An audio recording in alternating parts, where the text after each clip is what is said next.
Ayo, what is going on? The vast number of the viewers of the tube. If you weren't paying attention and you just ended up on this channel, my name is Tyler, and I would like to introduce you to the channel that is wondering what Ben Affleck was doing on this newscast. 7:02 already this morning, and just flying by like this week. It's Wednesday, right? I think so. Hump day. Yeah, we're getting there. Hopefully we'll have a dry hump day. It's not real. Oh. You know Chico's hump, his lovely manly humps. Check it out. It's time for Chico Crypto. Well friends, I know you're feeling the pain just like BTC has in the past few days. Pulling out the price chart over the past 7 days, it was an absolute wrecked fest. That began on Saturday. Price stair-stepping its way down from above 9,100 on Saturday to just above 8,600 by Sunday. Then Monday, the real pain came as we lost $1,000 in value in a snap, getting to a low of 7,700, but it's possible a bottom was found and the price rebounded and the bleeding finally stopped and gave us a quick breather. We pushed above 8,100 even. But then yesterday afternoon, right around lunchtime on the East Coast, another dip. Straight red candle under 8K once again.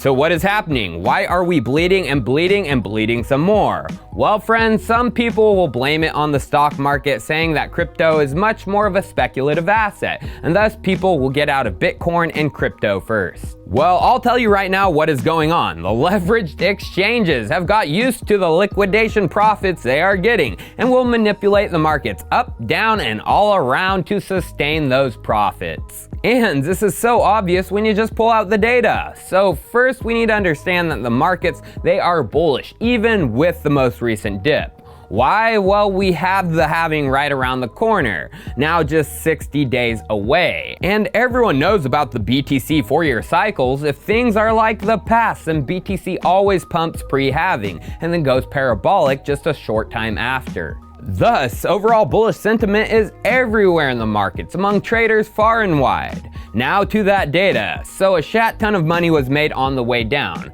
As we can see, the dip started 12 p.m. EST on Saturday, March 7th, and got to its low of 7.7K around 12 p.m. EST on Monday, March 9th. During this time, look at the liquidation on longs. Bitfinex, 435 positions with nearly 2,000 BTC liquidated. Then to BitMEX, 1,055 positions worth $300 million. So now we hit the bottom, 7.6K, and many people were saying a CME gap had been officially filled. Now it's time to go bullish. Some people saying to long, and some people saying 10,500 is right around the corner. Well friends, that might be true if we had a bunch of bears thinking the price was going down, but like you guys are showing, the ones tweeting, people are bullish, thus the exchanges will wreck longs. And evidence is in the data. Since the 7.6K low, the price pumped a bit, meaning those bears, if there were many, got wrecked with the reversal. Well, let's just look at the data. A whole whopping 2 positions got liquidated on Bitfinex, 4.4 of a BTC. More action on BitMEX, 135 short positions got liquidated for just over $11 million.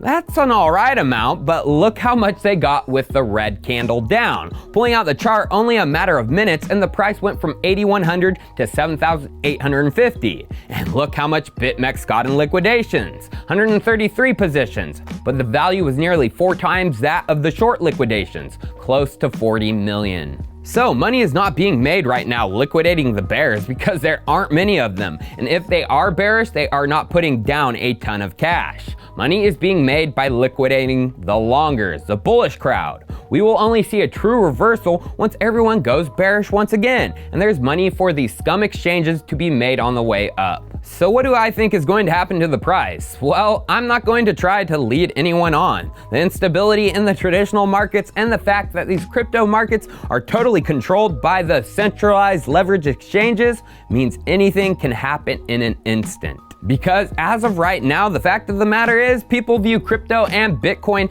as a rung below the stock market. It's worth less than the shares issued by centralized companies, made to fill their pockets with your cash, while providing no utility beyond speculation and dividends. Per example, this guy fueling the narrative, Jacob Canfield, owner of Signal Profits. He tweeted this: "This is the first true test for Bitcoin as a store of value in the face of an economic recession.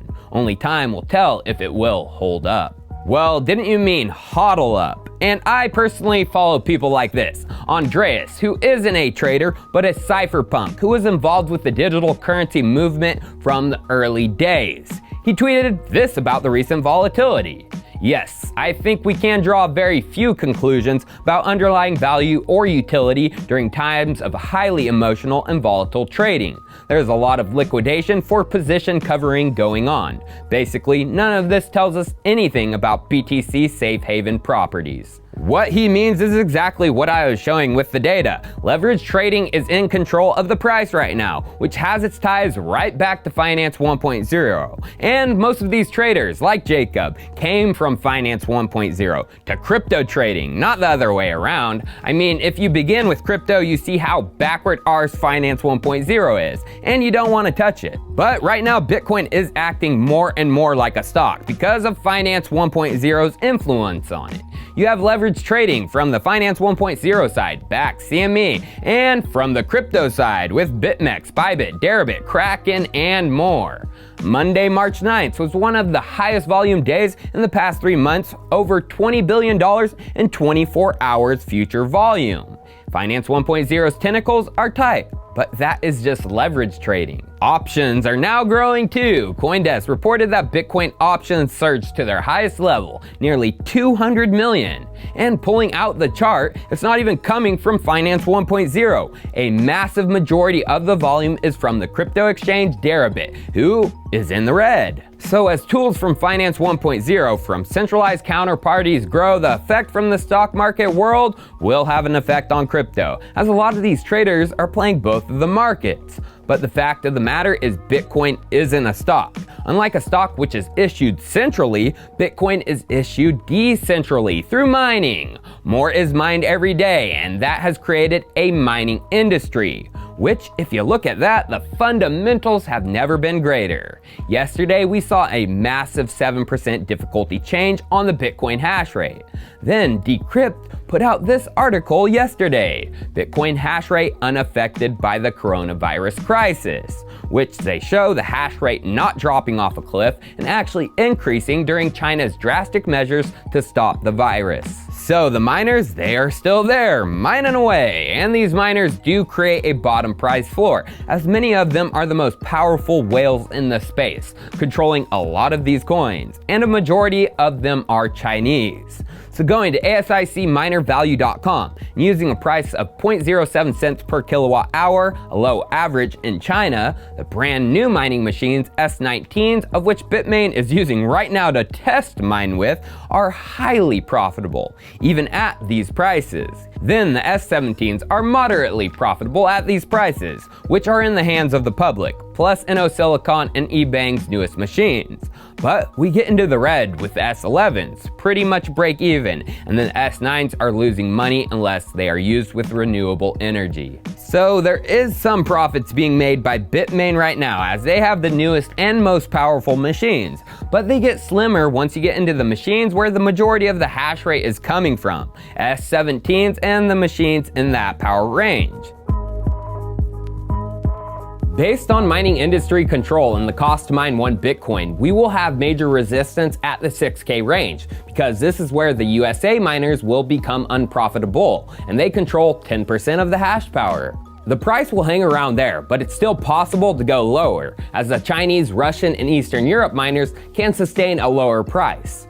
The next major resistance will once again be the 3.2K to 3K range, as this is where these miners will become unprofitable, and they control upwards of 85% of the hash power, the largest chunk of the mining industry. So, stonks, they don't have a decentralized mining industry which relies on certain price levels to sustain operations. They have a centralized company, and the stonks rely on that company's performance to reach price levels. That is just one of the differences. And boy, I cannot wait to show you how many more there are in the future. Cheers, I'll see you next time.